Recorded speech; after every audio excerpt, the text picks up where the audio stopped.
Learning outcomes.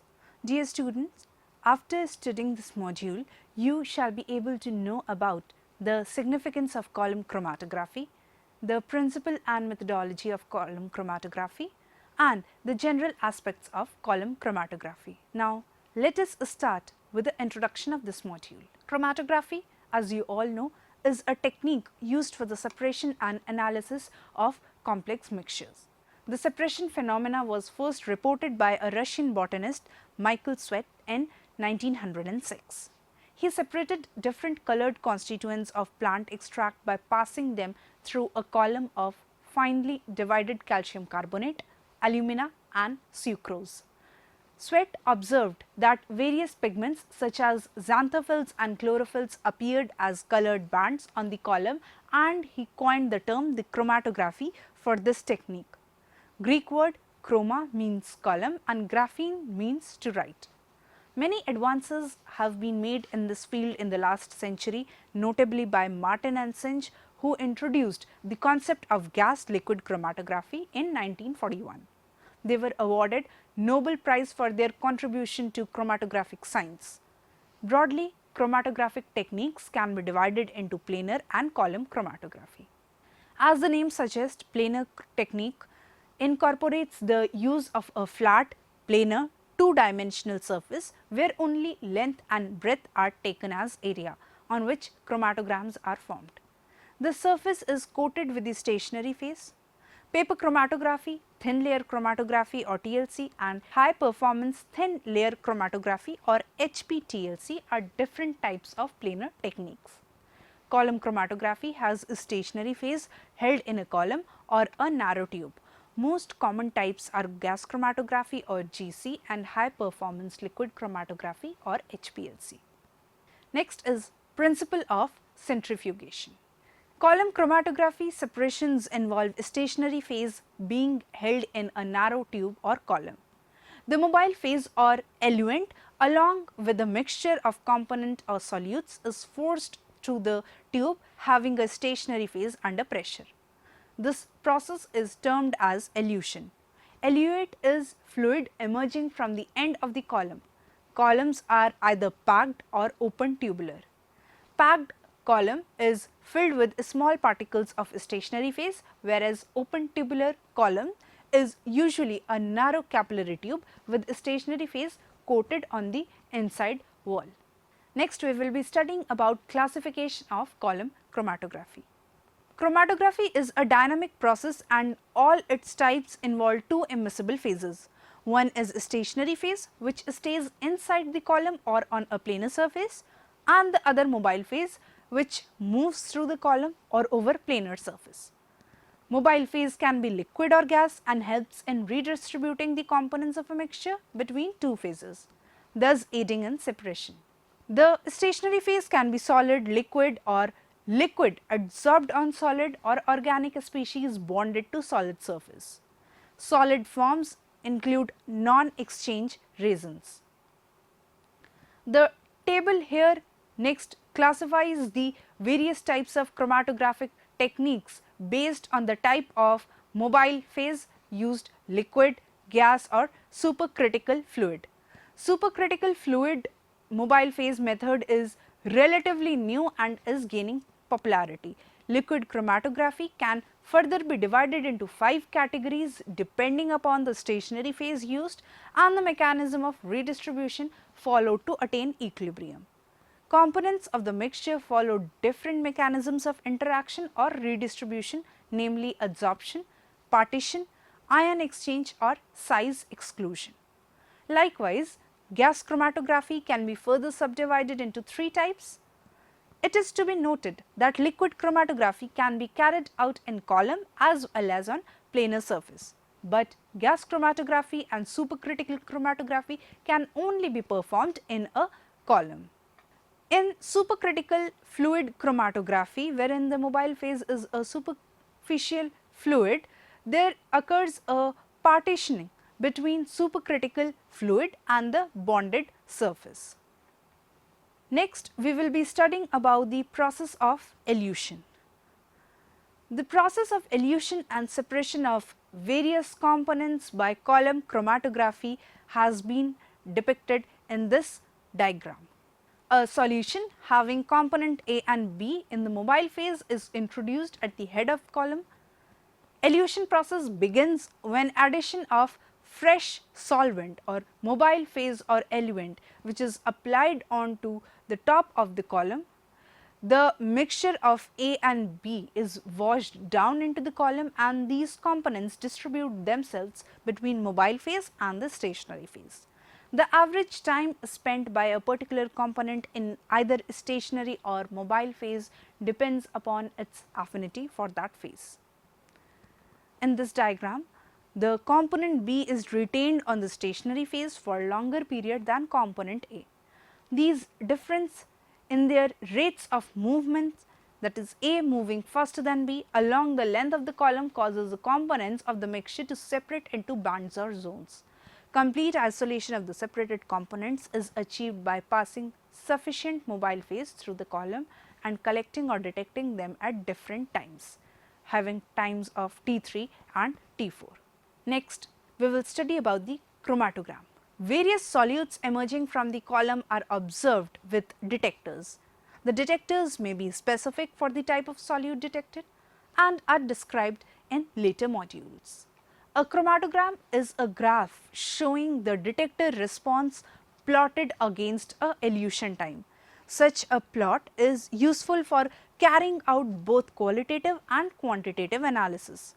The positions of the peaks on the time axis are used for qualitative analysis, whereas the peak areas reveal the quantitative aspect of the components.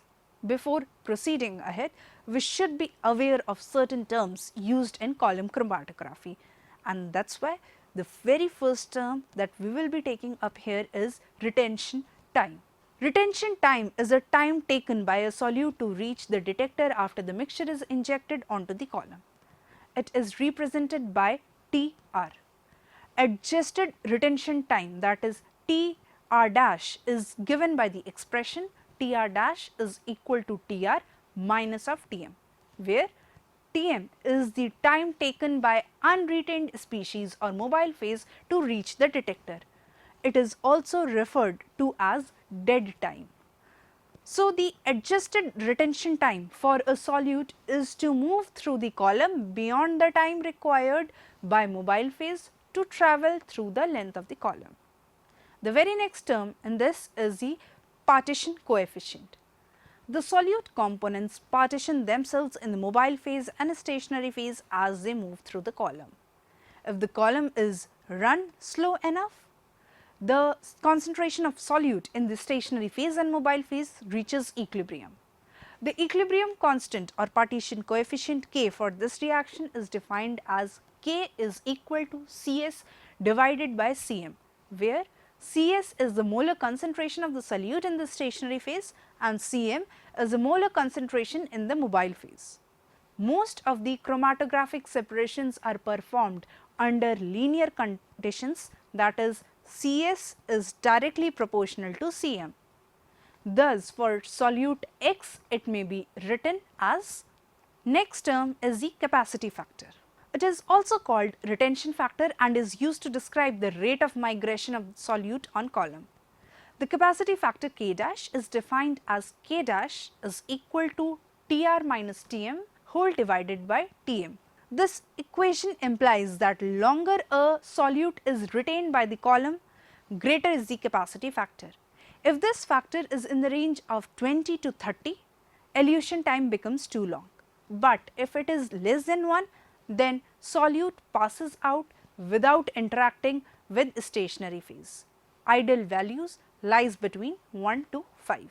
Next term is the selectivity factor or relative relation, and it is denoted by alpha. This term describes the extent of separation between two components.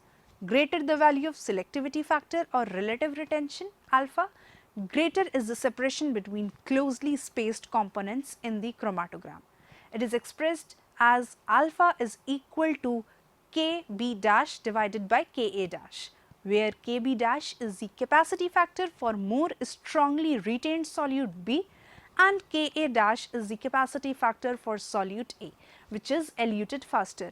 It can be rearranged to give alpha is equal to TRB minus Tm divided by TRA minus of Tm.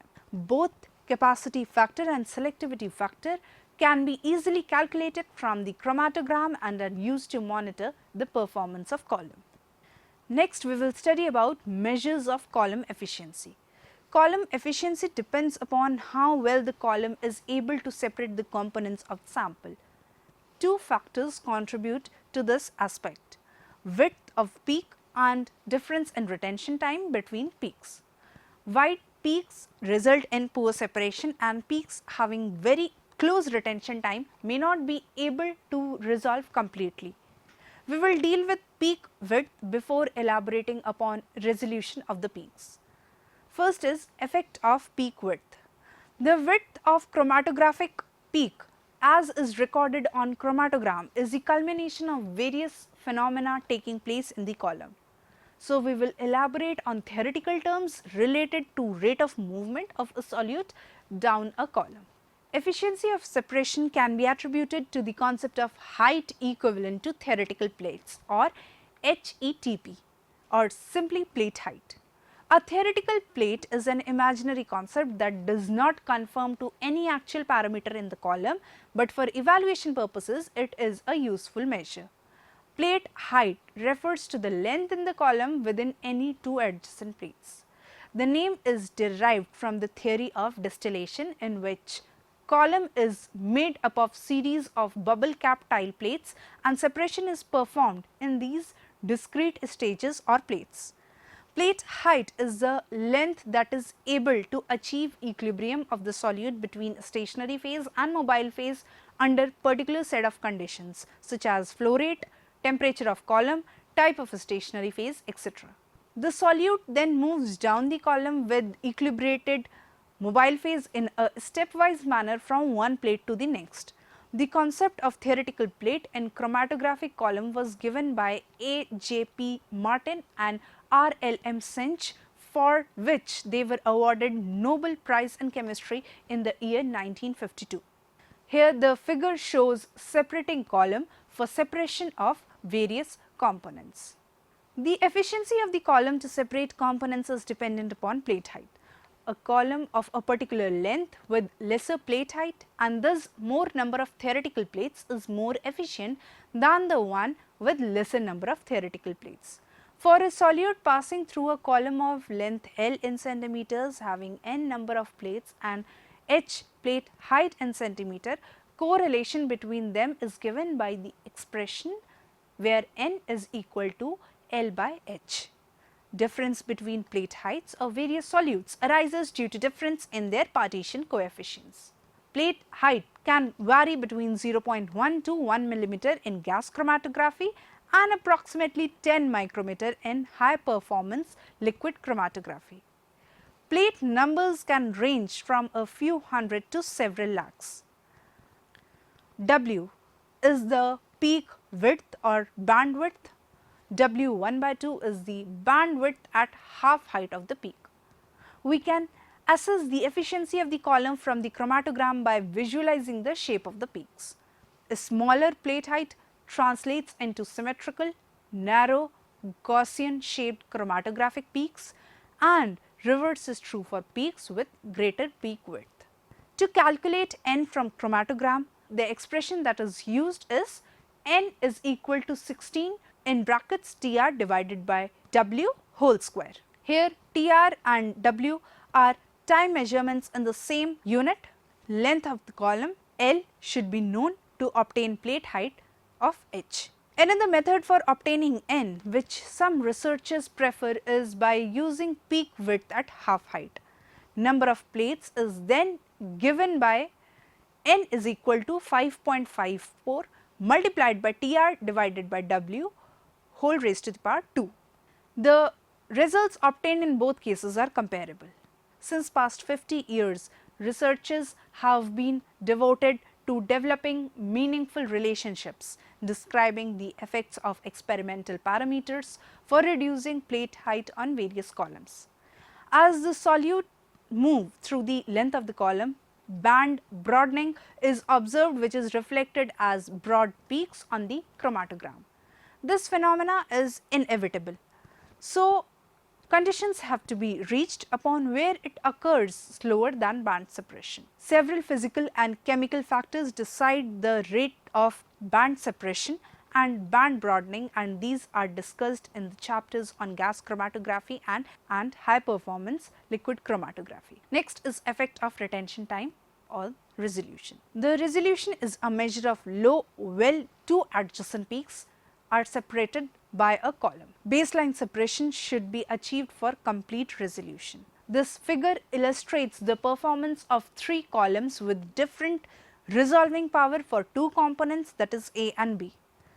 The solution here is defined as R is equal to twice of delta Z divided by WA plus WB, where it is further equivalent to 2 multiplied by TRB minus TRA divided by WA plus WB, where the terms on the right side of the equation have been illustrated in this following figure. As it is clear from the figure, the resolution of 0.75 results in incomplete separation. At a resolution of 1, there is 4% overlap of peak. Complete resolution is obtained at values 1.5. The resolution for any given stationary phase can be improved by using a longer column. This increases the number of plates, although it also increases the time required for elution. A compromise is generally made between time taken and resolution. It has been observed that resolution is proportional to square root of n. Therefore, doubling the column length increase resolution by under root 2. It is, however, more effective to vary capacity factor k dash or selectivity factor alpha by varying the mobile phase for liquid chromatography and stationary phase for gas chromatography. Now, students, let us summarize this module. Chromatography is a separation technique involving mobile phase and stationary phase. Components of the mixture are separated on the basis of their affinity towards either of these phases. Column chromatography occurs in narrow column and depending whether mobile phase is a liquid or gas. It is called liquid chromatography or gas chromatography. These are further classified on the basis of nature of a stationary phase that has been used. A chromatogram is a graph showing the detector response plotted against elution time. The positions of the peaks on the time axis are used for qualitative analysis, whereas the peak areas reveal the quantitative aspect of the component. Partition coefficient, retention time, capacity factor, selectivity factor are the terms used to describe the affinity of the solute for a stationary phase or the residence time of the solute in the column. The efficiency of the column to separate components is dependent upon plate height, an imaginary but useful parameter. A column of a particular length with lesser plate height and thus more number of theoretical plates is more efficient than the one with lesser number of theoretical plates. The resolution is a measure of low well two adjacent peaks are separated by a column. The baseline separation should be achieved for complete resolution. Complete resolution is obtained at values 1.5.